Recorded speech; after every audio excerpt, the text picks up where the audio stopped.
Hey there! Today is day 32 of the Draw the Circle Prayer Challenge. And tonight's conversation was get a testimony. And it comes out of Revelations, the 12th chapter and 11th verse, where it speaks about being overcome by the words of the testimonies. And so Jayla and I were talking about when she grew up, the church experience that she had, and it was equal to mine. And when you would come in and there would be testimony service.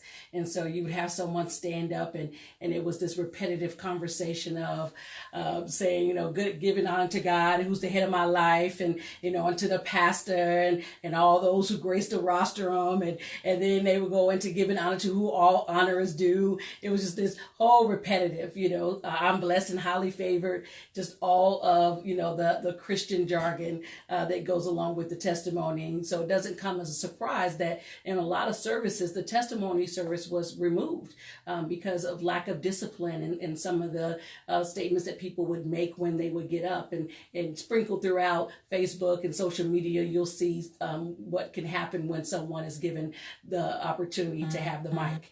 It's not always a good thing, but the intention of a testimony is to speak to God's wondrous grace and to speak to God, miracles and what God has done in someone's life.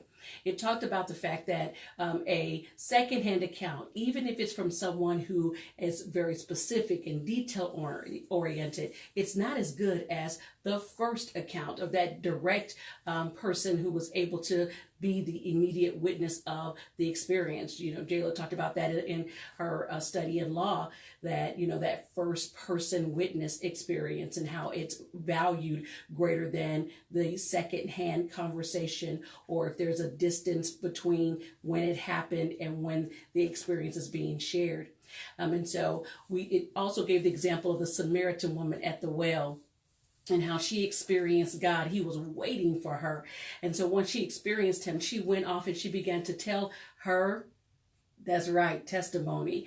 And her testimony was so inviting, it was so powerful, it was so effective that it did draw people to Christ. But their lives changed in a way that once they encountered him for themselves, then their testimony then became richer. It wasn't what she said, it was what they knew, what they experienced, and what they felt.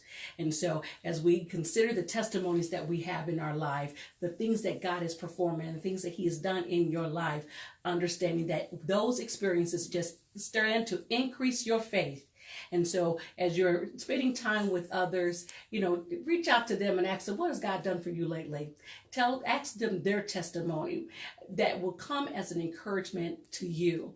A lot of times we study more and our faith doesn't grow with our level of study because we're not experiencing those miracles, or we're not hearing of the miraculous in our lives. And so I encourage you to share the testimonies with others, help to encourage and build their faith. When you conclude on tonight's conversation, it says, most of us are educated beyond the level of our obedience.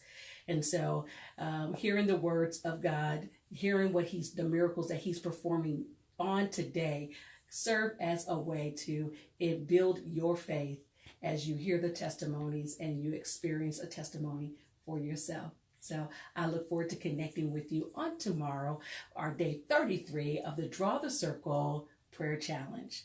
Share your testimony.